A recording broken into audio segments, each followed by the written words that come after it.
भारत सरकार से अनुरोध करता हूं कि इस भव्य समारोह को संबोधित करने की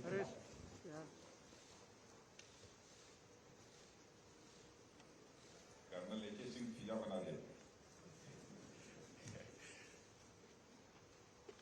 हमारे सहयोगी रक्षा राज्य मंत्री Shri Ajay ji Bhatt, secretary SPSW mister B Anand और chairman State Bank of India Shri Dinesh आराई और mister Kaveri Maran, executive director Sandhu, heads and representatives of the public sector and religious houses, friends from India और रक्षा मंत्रालय के अन्य सभी अधिकारी। आज रक्षा मंत्रालय के केंद्रीय सैनिक बोर्ड द्वारा आयोजित CSR कॉन्क्लेव में आप सभी महत्वपूर्ण हस्तियों, जिन्होंने व्यक्तिगत और संस्थागत तौर पर हमारे पूर्व सैनिकों, वीर नारियों और आश्रितों के कल्याण के लिए बड़ी उदारतापूर्वक कंट्रीब्यूट किया है, के बीच उपस्थित होकर मुझे बेहद खुशी हो रही है। आप लोगों के सहयोग के लिए मैं आप सभी के प्रति आभार प्रकट करता हूं और आपकी मैं पूरी प्रशंसा भी करना चाहता हूं। साथियों, जैसा कि आप सभी को मालूम है, आज का यह कार्यक्रम हमारे उन वीरों को समर्पित है जिनके त्याग और बलिदान की वजह से हमारा देश हर तरह से आज महफूज है। आजादी के बाद से ही हमारी सेना के वीर जवानों ने किन किन हालातों का सामना करते हुए देश को सुरक्षित रखा है, उसका पूरा वर्णन करना यह बहुत ही कठिन काम है। चाहे भारत की अखंडता और संप्रभुता की रक्षा के लिए लड़े गए बहुआयामी युद्धों में जीत हासिल करना हो, या फिर सीमा पार से हो रही आतंकी गतिविधियों का मुकाबला करना हो, हमारी आर्म्ड फोर्सेज ने बहुत ही मुस्तैदी के साथ अपनी भूमिका का निर्वाह किया है। आप सभी अवगत हैं कि इस दौरान हमारे बहुत सारे वीरों ने अपना सर्वस्व बलिदान भी दिया है और कई सैनिक अक्षम भी हुए। परिवार के मुखिया की आकस्मिक मृत्यु होने पर उनके परिवार वालों को जो मानसिक संताप सहना पड़ता है, उसका अनुमान लगाना भी यह मुश्किल है। इसलिए हमारा पूरा दायित्व बनता है कि हम उन सैनिकों और उनके परिजनों के सहयोग में आगे आएं। ऐसे में उनके कल्याण को ध्यान में रखते हुए सन 1949 में संसद की रक्षा समिति द्वारा 7 दिसंबर के दिन को सशस्त्र सेना झंडा दिवस के रूप में मनाने का निश्चय किया गया था। यह दिन हमारे सैनिकों के अमूल्य योगदान के लिए एक सम्मान दिवस के रूप में मनाया जाता है, पर पिछले साल से इसमें हम लोगों ने बदलाव किया है और यह बदलाव करते हुए अब गौरव माह के रूप में इस पूरे महीने भर मनाने की शुरुआत की गई है। वैसे तो हमारे सैनिकों के सम्मान के लिए किसी खास दिन, सप्ताह या माह की जरूरत नहीं है। साल का एक एक दिन, एक एक पल उनके सम्मान का होता है। फिर भी एक प्रतीक के रूप में मंत्रालय द्वारा इसको गौरव माह के रूप में मनाने का निश्चय किया गया है और इसे केंद्र, राज्यों और केंद्र शासित प्रदेशों में मौजूद हमारे सैनिक बोर्ड के माध्यम से पूरे देश में मनाया जाएगा। आप सबको शायद इस बात की जानकारी होगी कि लगभग हमारे 60,000 सैनिक या डिफेंस पर्सनल प्रतिवर्ष जो है रिटायर होते हैं और सामान्यतः इनकी जो एज होती है वो 40 से या कम होती है। ये बहुत ही हेल्दी भी होते हैं, अनुशासित भी होते हैं और उनके अंदर एक लीडरशिप की क्वालिटी भी होती है। समाज के लिए रिटायर होने के बाद भी इनकी उपयोगिता बनी रहती है। साथियों, कोविड जैसी महामारी के दौरान भी हमारे पूर्व सैनिक कभी पीछे नहीं रहे। उन्होंने बड़ी संख्या में स्वेच्छा से अलग अलग जगहों पर contact tracing, community surveillance, quarantine facilities के मैनेजमेंट में लोकल एडमिनिस्ट्रेशन की बहुत अच्छी तरह मदद की है। यानी आर्म्ड फोर्सेज में सेवा के काल में और सेवा के बाद भी वे उसी जज्बे से देश की सेवा में लगे रहे। इसलिए जिस तरह हमारी सुरक्षा का दायित्व हमारे सैनिकों पर है, उसी तरह उनके और उनके आश्रितों का उत्तरदायित्व हम सब पर भी है। हमें स्वीकार करने में कोई संकोच नहीं करना चाहिए कि आम नागरिक हों या हमारे उद्योग व्यापार, सभी के लिए सुरक्षा यह हमारी पहली जरूरत है। और जब हम यह मान लेते हैं कि किसी भी समाज के लिए सुरक्षा सर्वोपरि है, तो स्पष्ट तौर पर यह कहा जा सकता है कि सुरक्षा सुनिश्चित करने वाले वीर सैनिकों और उनके परिवारों के कल्याण के प्रति समाज के सभी वर्गों की अहम जिम्मेदारी भी है। यह गौरवमान इसी सामाजिक जिम्मेदारी का निर्वहन करने का एक माध्यम है। साथियों, हमारे देश की संस्कृति हमेशा से सामुदायिक संस्कृति रही है। यहाँ देश और समाज के प्रति हर क्षेत्र में समर्थ लोगों के सहयोग की बड़ी पुरानी परंपरा मिलती है। प्राचीन काल में दधीची या कर्ण जैसी महान विभूतियां हों, या मध्यकाल में भामाशाह या रहीम, सभी समाज और राष्ट्र सेवा में सभी समाज और राष्ट्र की सेवा में अपने योगदान के लिए वे जाने जाते हैं। रहीम के बारे में तो कहा जाता है कि जब वह दान दिया करते थे तो हमेशा शीश नीचे झुका करके, और उनसे एक बात पूछा गया, आप दान देते समय नजरें नीची क्यों रखते हैं?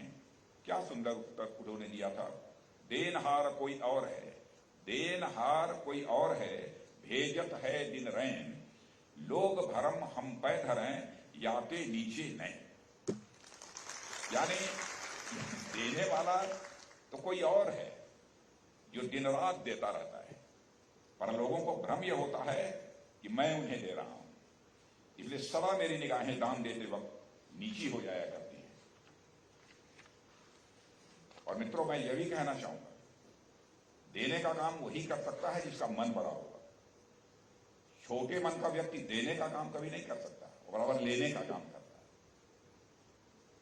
और मेरी यह मान्यता है कि जिसका मन जितना ही बड़ा होगा उतना ही उसे सुख और आनंद की अनुभूति होगी। इसमें जिन लोगों ने मैथमेटिक्स पढ़ा होगा, वैसे in general 6th 7th class या क्लास में भी पढ़ाया जाता है। यदि इसे मैथमेटिकल इक्वेशन में नहीं कहना हो तो मान लीजिए थोड़ी देर के लिए, let us consider that your मन इज ए सर्किल। थोड़ी देर के लिए मान लीजिए कि आपका मन एक सर्किल है, यह वृत्त। इस सर्किल का जो सर्कमफरेंस है, जो इसकी परिधि है, इसको जितना ही आप बढ़ाते चले जाओगे उसी प्रोपोर्शन में मैग्नीट्यूड ऑफ सुख, मैग्नीट्यूड ऑफ आनंद, परमानंद अपने आप बढ़ता चला जाएगा। मैथमेटिकल इक्वेशन में कहना हो तो इसको यो कह सकते हैं कि circumference of mann is directly proportional to the magnitude of sukh, circumference of mann is directly proportional to the magnitude of anand, circumference of mann is directly proportional to the paramanand, paramanand. मन बड़ा जिसका जितना होगा उतना ही उसे आनंद की अनुभूति होगी। साथियों, कुछ सालों से, यानी जब से आप जैसे बड़े कारपोरेट डोनर्स का साथ हमें मिला है, फ्लैग फंड में कई गुना की बढ़ोतरी हुई। आप लोगों का यह सहयोग आपको उन स्वतंत्रता सेनानी उद्योगपतियों की कतार में लाकर खड़ा कर देता है जिन्हें आज स्वतंत्रता संग्राम में उनकी सेवा, समर्पण और सहयोग के कारण याद किया जाता है। वह चाहे घनश्याम दास जी बिरला हो, या वह जवाहरलाल जी बजाज हों, या फिर जमशेद जी टाटा हों, इन सभी ने महात्मा गांधी के नेतृत्व में आजादी की लड़ाई में आर्थिक रूप से अपनी अहम भूमिका निभाई थी। आज भी देश उन्हें याद करता है। न केवल स्वतंत्रता संग्राम में, बल्कि स्वतंत्रता के बाद भी हुए युद्धों में आम जनता द्वारा हमारी सेनाओं को किए गए सहयोग के ऐसे कई उदाहरण मिलते हैं जो हमें आज भी ऊर्जा से भर देते हैं। 1962 के युद्ध में राष्ट्र के आह्वान पर इस देश की जनता ने दिल खोल कर दान दिया था, जिससे हमारे सैनिकों की अस्त्र शस्त्र से लेकर वस्त्र तक की जरूरतें पूरी हो सकी। हमारी माताओं, बहनों और बहुओं ने अपने गहने, आभूषण और लोगों ने अपने जीवन भर की जमा पूंजी हमारी सेनाओं को दान कर दी थी उस समय 62 के वार में। और यह है राष्ट्र के प्रति हमारी यह उदात्त भावना, यह बड़ी भावना। और इसी तरह के एक नहीं अनेक उदाहरण मिलते हैं जहां लोगों ने अपने देश के जवानों के लिए अपना बहुत कुछ अर्पित कर दिया। इन्हीं सबसे प्रेरित होकर इसी तरह की एक पहल मैंने होम मिनिस्टर के रूप में शुरू की थी। जब मैं होम मिनिस्टर था उस समय मैंने पहल शुरू की थी। सेंट्रल आर्म पुलिस फोर्सेस के अधिकारियों और जवानों के कल्याण और उनके उत्साहवर्धन के लिए हमने भारत के वीर नामक एक पहल शुरू की थी, जिसमें कारपोरेट, फिल्म और खेल जगत के लोगों के साथ साथ आम जनता ने भी बढ़ चढ़कर हिस्सा लिया था। और जिस दिन हमने इसकी शुरुआत की थी, कुछ लोगों को आमंत्रित किया था, वैसे ही जो हमारी जान पहचान के थे, ऐसे ज्यादा नहीं, 30, 40, 50 लोग। आपको आश्चर्य होगा, वहां मैं मौजूद था, वहीं पर लगभग 30 करोड़ रुपए उसी समय आ गए थे वीर जवानों के लिए, उनकी मदद करने के लिए। और जब मैं मिनिस्ट्री छोड़कर चला हूं, इस फंड में जैसा मुझे बताया गया 300 करोड़ रुपए थे, 300 करोड़। कहना मैं ये चाहता हूं कि अपने देश और देश की सुरक्षा में तैनात वीर सपूतों के लिए कुछ न कुछ करने की परंपरा हमारे देश में ये लंबे समय से रही है। अपने राष्ट्र की सुरक्षा के प्रति अपने उत्तरदायित्व को निभाने के लिए हमें बड़े और खुले मन से आगे आना चाहिए। यह हमारा नैतिक दायित्व भी है और मैं मानता हूं कि हमारा ये राष्ट्रीय दायित्व भी है। साथियों, बड़े और खुले मन की चर्चा यहां मैं इसलिए करता हूं क्योंकि छोटे मन से लोग जब कभी ऐसे सामाजिक या राष्ट्रीय दायित्व का निर्वाह करते हैं तो उनके मन में अभिमान आ जाता है। उन्हें लगता है जो कुछ भी हो रहा है सब मैं ही कर रहा हूं, जबकि समाज और राष्ट्र कार्य में किसी अहम का या किसी मैं के भाव का कोई स्थान ही नहीं है। जिस समाज से हमें इतना कुछ मिला है उसमें से थोड़ा सा वापस कर देने में अहंकार किस बात का? कहना मैं ये चाहता हूं कि हमें व्यक्तिगत या संस्थागत यश, प्रतिष्ठा और सम्मान की भावना से ऊपर उठकर अपने देश, अपने समाज और अपने सैनिकों के कल्याण के लिए काम करना है।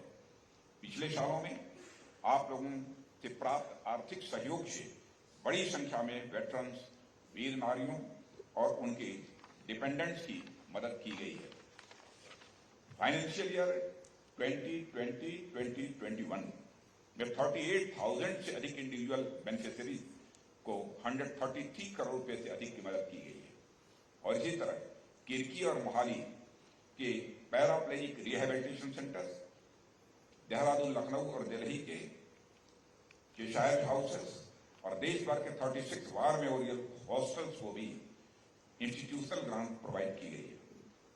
और मित्रों, शायद आप लोगों को याद होगा कि आर्म्ड फोर्सेस फ्लैग डे में आप द्वारा दिया गया अनुदान आयकर से भी, यानी इनकम टैक्स से भी ये पूरी तरह से मुक्त होता है।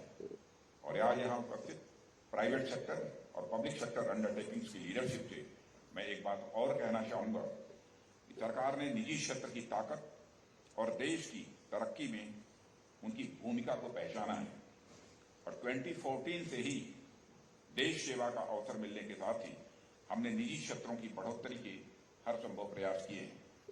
निजी क्षेत्रों के लिए हमेशा से अछूता समझा जाने वाला यह डिफेंस सेक्टर भी आज आपके स्वागत के लिए पूरी तरह से तैयार खड़ा है। आप लोगों को जानकारी होगी कि अभी हाल में ही डिफेंस सेक्टर में निजी क्षेत्र को, यानी प्राइवेट सेक्टर को बढ़ावा देने के लिए कई क्रांतिकारी सुधार किए गए हैं।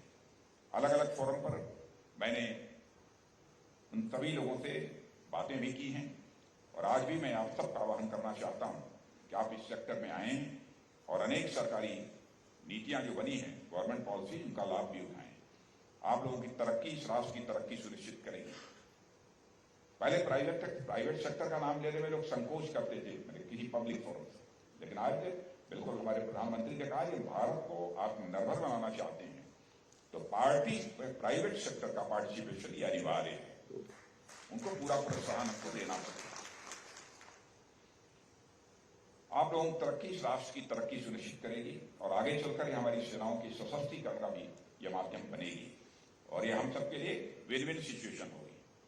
मैं आप सभी का आभार व्यक्त करना चाहता हूं कि आप अपना बहुमूल्य वक्त निकालकर CSR कॉन्क्लेव में आप सभी सम्मिलित हुए और मैं उन सभी संस्थाओं को भी धन्यवाद देना चाहूंगा जिन्होंने पिछले वर्ष अपना बहुत ही वैल्यूएबल कंट्रीब्यूशन इस फ्लैग डे के कार्यक्रम पर किया है।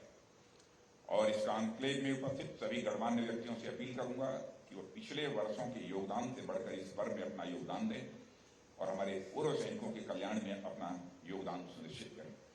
और मैं यह भी कहना चाहूंगा कि इस बार थोड़ी मुझसे चूक हो गई, मैंने अत्यधिक व्यस्तता होने के कारण चूक हो गई, नहीं तो यह कार्यक्रम तो और भी भव्य बनाया जा सकता था और कोशिश मैं करूंगा कि अगले साल मैं स्वयं इस कार्यक्रम को करने में मैं रुचि लूंगा और अधिक से अधिक लोगों का पार्टिसिपेशन प्राइवेट सेक्टर के लोगों का हो, ये हमारी ये कोशिश होगी अगले कार्यक्रमों में।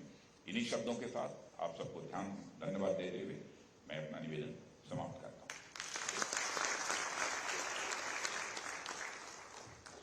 आपके प्रेरणामयी शब्दों के लिए अत्यंत आभार।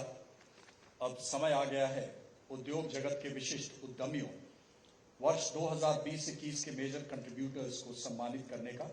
सबसे पहले मैं माननीय मुख्य अतिथि से अनुरोध करता हूं कि वे कृपया मेजर कंट्रीब्यूटर्स को सम्मानित करने की कृपा करें। कृपया।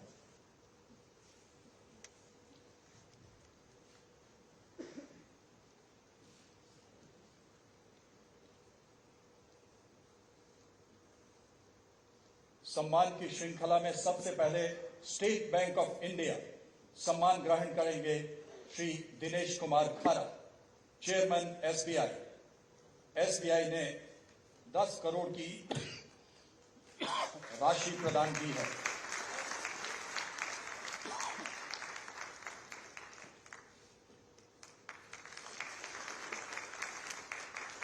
इसके बाद सन टीवी नेटवर्क सम्मान ग्रहण करेगी Shrimati Kaveri Kalanithi, executive director Sun TV, 5 crore की राशि कंट्रीब्यूट करने का सम्मान।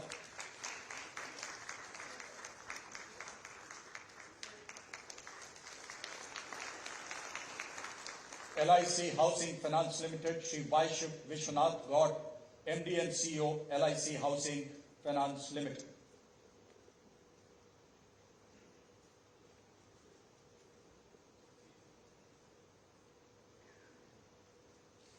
जोरदार तालियों से अभिनंदन। Container Corporation of India Shri V Kalyan Rama, chairman and MD Concor.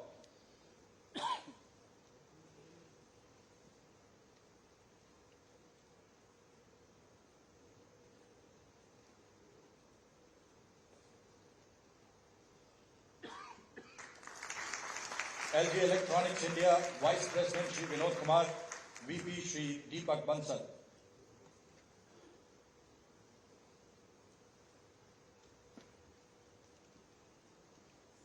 इसके बाद तैयार रहें Airport Authority of India Shri OP Chok, general manager Airport Authority of India.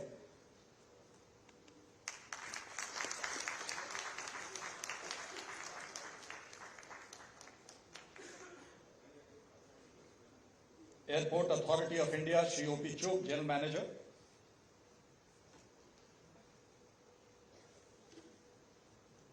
OP Chok. इसके बाद Indian Railways Finance Corporation, general manager Shri Ajay Swami.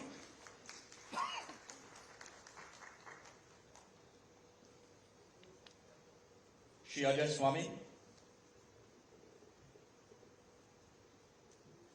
इसके बाद ICICI foundation, president Shri Saurabh Singh और ICICI bank business head defence ecosystem Shri Vishal Batra, twin brother of Kargil hero captain Vikram Batra, Paramvir चक्र।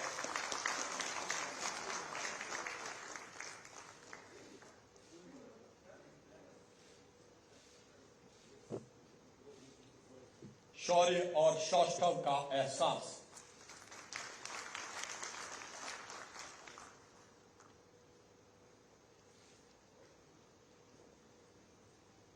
और अब स्वयं master of ceremony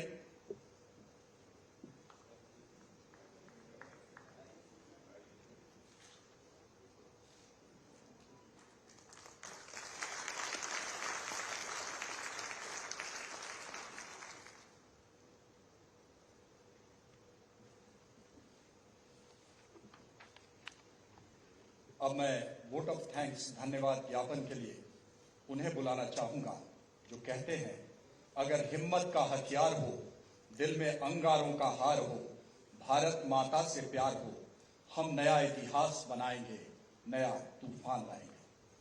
secretary केंद्रीय सैनिक बोर्ड, जिनकी शख्सियत अपने खून पसीने से सैनिक कल्याण का हर राज खोलती है, उनके दिलों की धड़कनें भी जय हिंद, जय हिंद, जय हिंद बोलती है।